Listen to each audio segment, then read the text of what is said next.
اللہ فرماتا ہے وَيَوْمَ يُنَادِيهِمْ،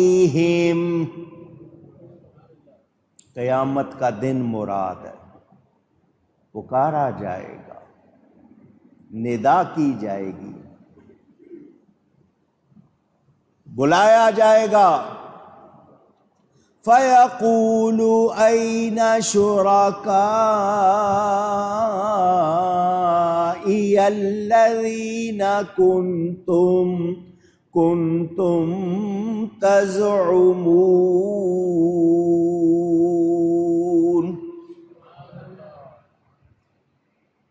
کہاں ہیں وہ جن کو تم نے میرا شریک بنایا ہوا تھا؟ گمان کرتے تھے کہ یہ میرے شریک ہیں، اور تم انہیں برابر شریک مان کر ان کی پوجا کرتے تھے جیسے تم میری عبادت کرتے ہو۔ سنو، دنیا میں آپ 50 جواب بنا لو گے، عدالت کے سامنے جھوٹ بول لو گے، بادشاہ کے سامنے جھوٹ بول لو گے، ماں باپ کے سامنے جھوٹ بول لو گے، آپس میں ایک دوسرے کے سامنے جھوٹ بول لو گے، قیامت میں رب کے سامنے کیا کرو گے؟ کچھ سوچا؟ وہاں آپ کے اعضاء، جسم گواہی دے گا جو کچھ آپ نے کیا ہے، کیونکہ بندے کی جرأت وہاں بھی ہوگی، وہاں بھی جھوٹ بولے گا، فرشتوں نے غلط لکھ دیا ہے، میں نے نہیں کیا تھا یہ، بندے کی جرأت ہوگی، اللہ کے سامنے کہے گا فرشتوں نے ایسے ہی لکھ دیا ہے، میں نے یہ نہیں کیا تھا۔ آج آپ کو ویڈیو رپورٹ دکھائی جاتی ہے نا، جیسے کہا جائے کہ فلاں صاحب نے فلاں سے ملاقات کی، آئیے دیکھتے ہیں، وہ پورا منظر دکھایا جاتا ہے، وہ آ رہے ہیں، مل رہے ہیں، اس کو ویڈیو رپورٹ کہتے ہیں۔ آپ کو ویڈیو دکھایا جائے، جس طرح سمجھانے کے لیے کہہ رہا ہوں، دنیا میں آپ کا وہی منظر دکھایا جائے گا کہ دیکھ لو یہ تم ہی کر رہے ہو یا کوئی اور ہے، بندہ انکار نہیں کر سکے گا۔ بندے کے جسم کے حصے بولیں گے، وہ بول کے کہیں گے کہ ہاں ہم نے یہ گناہ کیا۔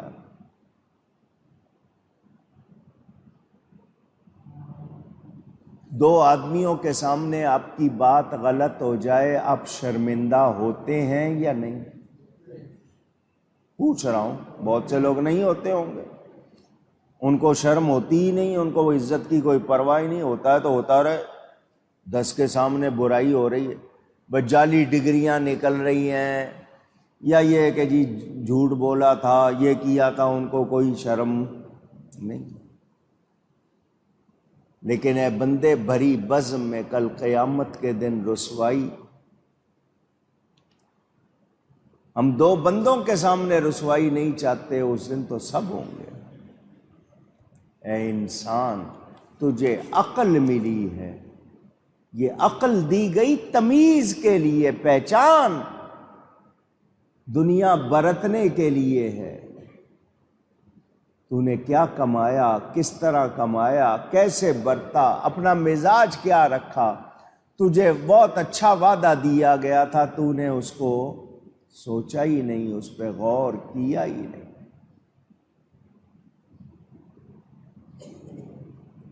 قیامت کے دن اللہ کے سامنے پیش ہونا ہوگا۔ 2 باتیں اور کر رہا ہوں، بھروسہ کس پہ ہونا چاہیے؟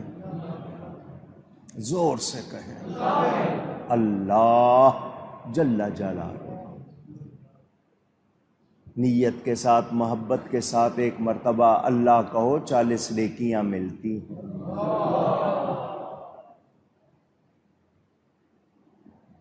آپ کا بھروسہ کس پہ ہے؟ معافی چاہتا ہوں، ہونا اللہ پہ چاہیے، آپ کا اللہ پہ بھروسہ نہیں ہے۔ جس کے پاس پسٹل ہے، ریوالور ہے، گن ہے، اس کا بھروسہ گن پہ ہے۔ جس کے پاس پیسہ ہے، اس کا بھروسہ پیسے پہ۔ جس کے پاس عہدہ ہے، اس کا بھروسہ عہدے پہ، اللہ پہ نہیں ہے۔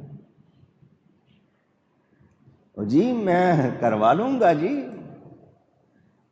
میری چلتی ہے، ہو جائے گا۔ بھروسہ کس پہ ہونا چاہیے؟ سامنے کھانا رکھا ہو، اللہ نہ چاہے کھا سکتے ہو؟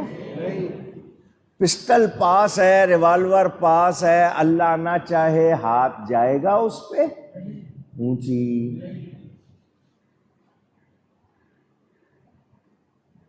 بھروسہ اللہ پہ چاہیے، مگر ہمارا بھروسہ سامان پہ ہو گیا، دنیاوی مال پہ۔ میں جناب وہاں جاؤں گا تو وہاں میں محفوظ ہوں، بچ جاؤں گا، بچانے والا کون ہے؟ اونچی میری کوئی سیاست نہیں ہے، میری سیاست میرا دین ہے، کسی پارٹی سے میرا کوئی تعلق نہیں ہے۔ آپ لیڈروں پہ بھروسہ کرتے ہو یا نہیں؟ جو جس پارٹی میں ہے اپنے لیڈر کے خلاف کچھ سننا چاہتا ہے؟ پوچھ رہا ہوں، لیڈروں کے وعدے روز بدلتے ہیں یا نہیں؟ قیامت کے دن کہاں تمہارے وہ جن کو میرا شریک بنا رکھا تھا؟ آپ صرف سمجھ رہے ہو بتوں کو، آپ نے ان کو بھی بنایا ہوا ہے، کیونکہ آپ ان کی مانتے ہو، رب کی مانتے نہیں۔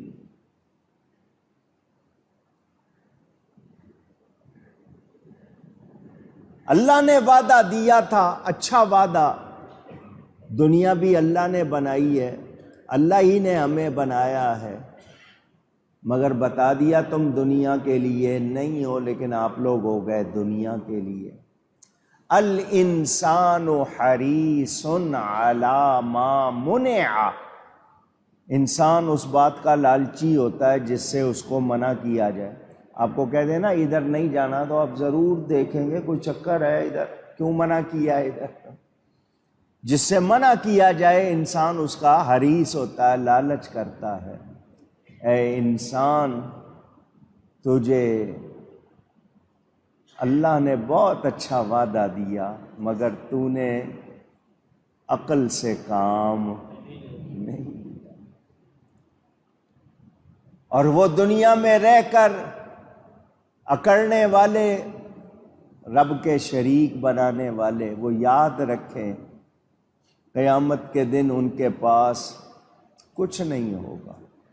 اب یہاں پھر ایک مسئلہ بیان کر دوں، ہم اہل سنت و جماعت پر مخالفین، دیوبندی، وہابی وغیرہ الزام لگاتے ہیں کہ تم نبی ولی کو اللہ کا شریک ٹھہراتے ہو۔ کافروں نے بتوں کو شریک بنایا ہوا تھا، تم نبی ولی کو شریک بناتے ہو۔ وہ بتوں سے مانگتے تھے، تم نبیوں ولیوں سے مانگتے ہو۔ وہ بتوں پہ چڑھاوے چڑھاتے تھے، تم مزاروں پہ چڑھاوے چڑھاتے ہو۔ تو جس طرح وہ مشرک تھے تم بھی مشرک ہو، وہ اس طرح کے الزام لگاتے ہیں۔ میں نے کئی مرتبہ ان باتوں کے جواب دیے ہیں، چونکہ بات آئی ہے ایک مرتبہ پھر کر دوں۔ ہم اہل سنت و جماعت اللہ تعالی کی مہربانی سے، اس کے کرم سے مسلمان ہیں، ایمان والے ہیں۔ ہم ہرگز اللہ کے سوا ہرگز کسی کی عبادت کرتے نہیں۔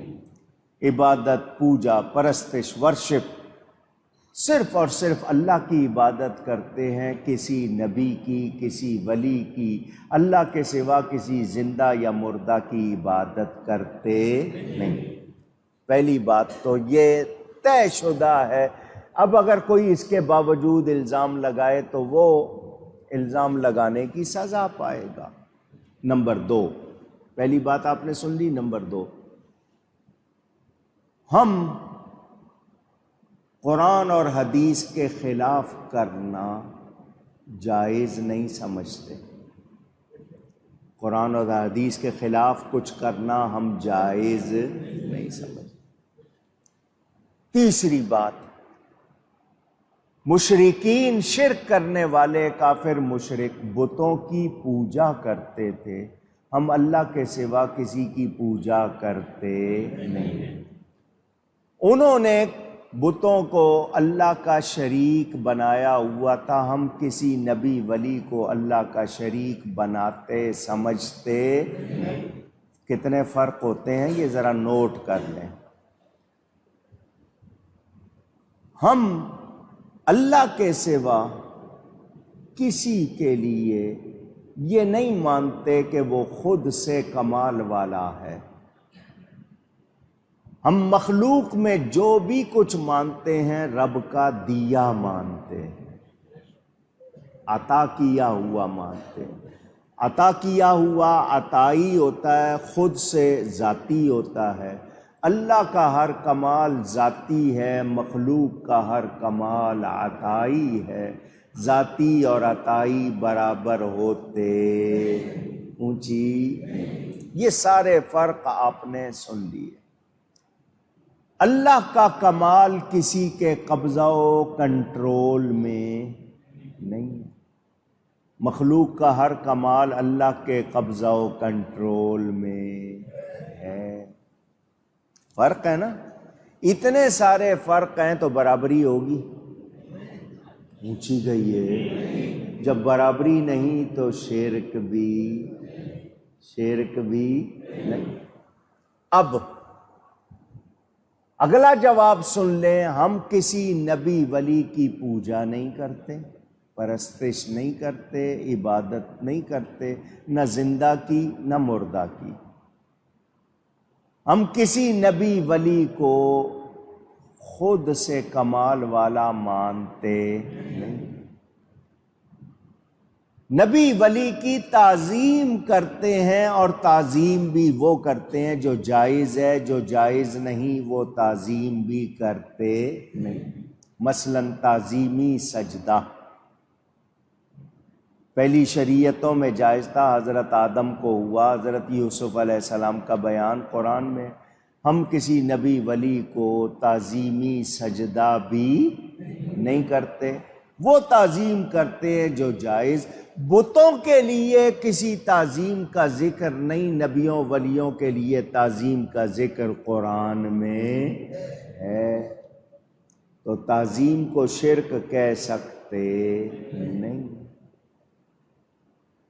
یاد رکھنا، جنہوں نے اللہ کے شریک بنائے ہوئے ہیں، خیالی بنائے ہوں یا ویسے بنائے ہوں، ہمارا ان سے کوئی تعلق نہیں۔ ہم کسی کو بھی اللہ کا شریک مانتے اور ٹھہراتے نہیں۔ اب ایک بات آپ کو محبت کی سنا دوں، ہم شریک مانتے نہیں کیونکہ شریک ماننے میں مزہ ہی نہیں۔ شریک ماننے میں مزہ ہی نہیں، مانتے ہی نہیں ہے کیونکہ ماننے میں مزہ ہی نہیں ہے۔ کیوں؟ شریک جتنے کا اس کی شراکت ہوتی ہے، مثلا 1 روپے کا کاروبار ہے، اس میں 2 برابر کے شریک ہیں تو دونوں کے آدھے آدھے ہو گئے، 50-50 جس کو آپ کہتے ہیں، نصف نصف، 50% اس کا 50% اس کا۔ حساب ہوا، 1 روپیہ نفع ہوا، اس نے کہا 8 آنے تیرے 8 آنے تیرے۔ ایک شریک کہے کہ نہیں مجھے تھوڑا زیادہ دے دو، تو کہے گا تیرا حصہ ہی اتنا تھا، اس سے زیادہ تجھے مل سکتا، جتنا حصہ اتنا تیرا نفع۔ یہی ہوتا ہے نا شراکت میں، پارٹنرشپ میں یہی ہوتا ہے۔ سمجھنے کے لیے بات، ہم نبی کو اللہ کا نہ شریک مانتے ہیں، نہ کہتے ہیں، نہ سوچتے ہیں، نہ سمجھتے ہیں۔ کوئی مانے تو اس کو ہم درست نہیں سمجھتے۔ ہم نبی کو اللہ کا شریک نہیں مانتے، اللہ کا حبیب مانتے ہیں۔ کیونکہ شریک مانے تو جتنا حصہ، اور اللہ کا کوئی شریک نہیں، تو شریک کوئی ہوگا تو اس کو حصے کے برابر جو ملے گا اس کے مطابق ملے گا۔ مگر جو حبیب ہوگا، پیارا ہوگا، محب چاہنے والا کہے گا میں بھی تیرا، میرا سب کچھ تیرا۔ تو نبی کو شریک ماننا ہمارا ممکن ہی، ہم سوچتے بھی۔ اعلیٰ حضرت کیا فرماتے ہیں؟ میں تو مالک ہی کہوں گا کہ ہو مالک کے حبیب۔ میں کیوں آپ کو مالک کہوں گا؟ اس لیے کہ آپ مالک کے شریک نہ مانتا ہوں، نہ کہتا ہوں، نہ سوچتا ہوں۔ مالک کیوں کہتا ہوں؟ اس لیے کہ آپ مالک کے، میں تو مالک ہی کہوں گا کہ ہو مالک کے حبیب، یعنی محبوب و محب میں نہیں میرا تیرا۔ نعرے تکبیر، اللہ، نعرے رسالت، نعرے حیدری، نعرے تحقیق۔ اچھا میرے دوستوں اور بزرگوں، یہ میرا تیرا کی باتیں شریکوں میں ہوتی ہے، محب محبوب میں نہیں۔ تو ہم پر جو الزام لگاتے ہیں وہ جھوٹے ہیں، ظالم ہیں۔ ہم کسی نبی ولی کو پوجتے نہیں، ان کو معبود نہیں مانتے، محبوب مانتے ہیں۔ وہ عبادت کے لائق نہیں ہے نبی ولی، وہ پیار کے لائق ہیں، احترام کے لائق ہیں۔ اور احترام تعظیم بھی وہ جو جائز ہے، جو جائز نہیں وہ ہم کرتے نہیں۔